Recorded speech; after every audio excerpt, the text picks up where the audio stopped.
Hey everyone, welcome back to Doxa Downloads. So glad you could be here with us. I am going to ask you a question, but not right now. I'm going to wait and do it some other time just to keep things, different and to keep you guessing. You never know what's going to happen. But it'll be a good question, and if you want a chance to win our next prize, then you need to listen and hear that question and then get that answer back to me. Twitter, Facebook, Instagram, have your mom or dad text it to me, however you want to get it to me. Last week's question, I only got one answer, and I'm going to have a deadline. I won't do one for last week, so you can get it into me this week. But I'm going to have a deadline. And one of the persons the only person who answered was Izzy, and she said, I think that she would rather have no knees.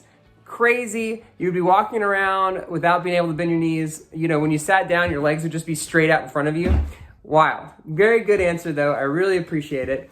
Guys, in Philippians chapter 2, verses 18 through 26, that's our passage this week, we're hearing about how we reset our minds when we think about the future.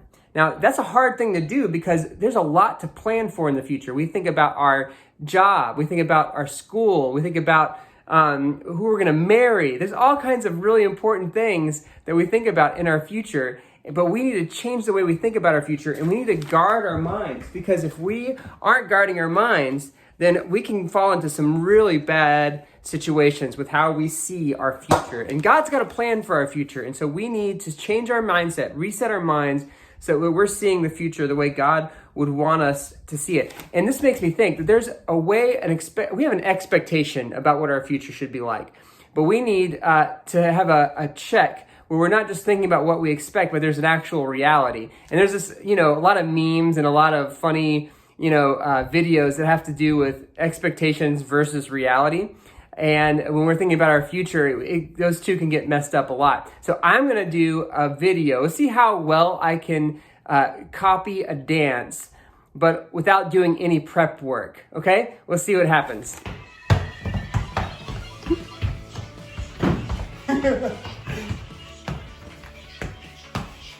Oh, gosh. So that was weird. I just danced in my dining room and it was weird. But the expectation might have been that if I, looked at it a couple of times, hey, what's the big deal? Dancing is really easy. Anybody can dance. Well, the reality is that whoever does those kinds of dances are, talented and can dance really well and can learn the choreography really well and have rhythm. And I don't. And so that was what the result is. And I appreciate you watching it. And I do have a few more things to say. Let's read Philippians chapter 2, verses 18 through 26. And then I'll just say I have 2 points. That's it. And then we'll be done. And I also have my question that I'm going to ask at some point in this video. All right. So verse 18, it says, what then? Only that in every way, whatever, whether in pretense or in truth, Christ is proclaimed, and in that I rejoice. Yes, and I will rejoice, for I know that through your prayers and the help of the Spirit of Jesus Christ, this will turn out for my deliverance, as it is my eager expectation and hope that I will not be at all ashamed, but that with full courage, now as always, Christ will be honored in my body, whether by life or death. For to me, to live is Christ, and to die is gain. If I am to live in the flesh, that means fruitful labor for me. Yet, which shall I choose? I cannot tell. I am hard pressed between the two. My desire is to depart and be with Christ, for that is far better. But to remain in the flesh is more necessary on your account.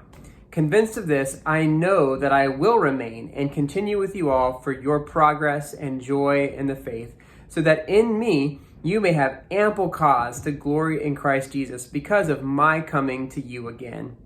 Only let your manner of life be worthy of the gospel of Christ.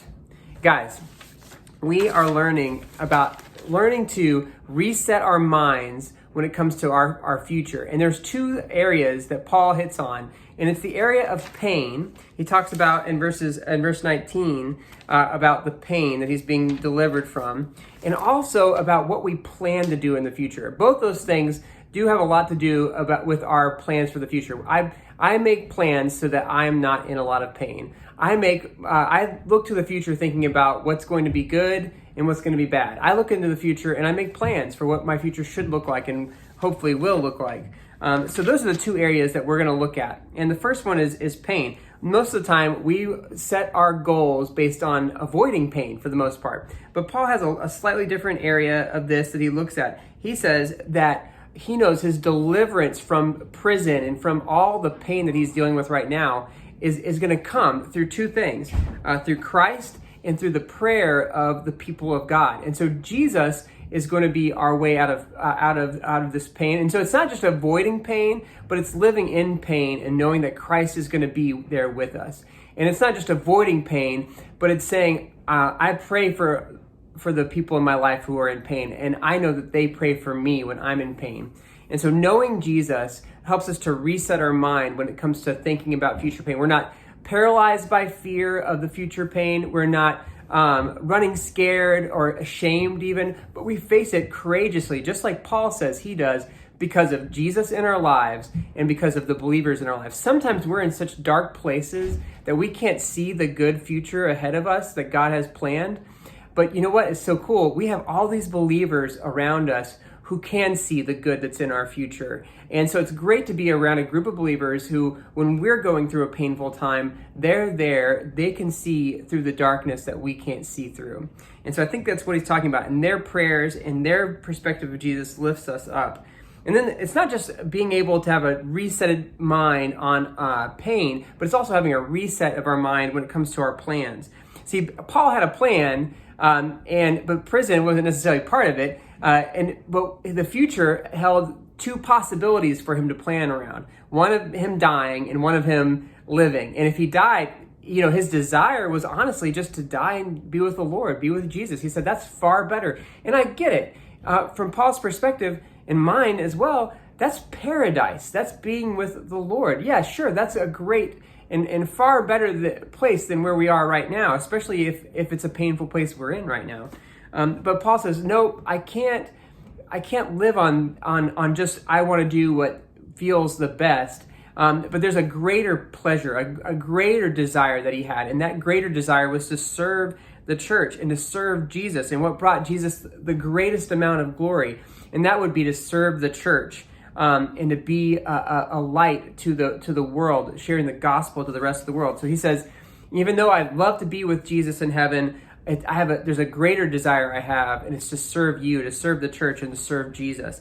And we ought to do the same. When we make our future plans, we can't be debilitated by fear, but we should remember Jesus is with us right now, and we have fellow believers who can help us walk through that pain and see the good and the light that's coming at the end of the tunnel. And then we can also know that Christ is in our future, and that when we make plans, that we're going to trust that God has the best plan for us, and that whatever that plan is, we want to serve God, we want to serve the church, we want to serve others the gospel, and we want to be a light to our world and to the other believers in our world. And so that's what we should do as Christians. That's how we should reset our mind and guard our mind from problems that might come from having a wrong perspective of our future.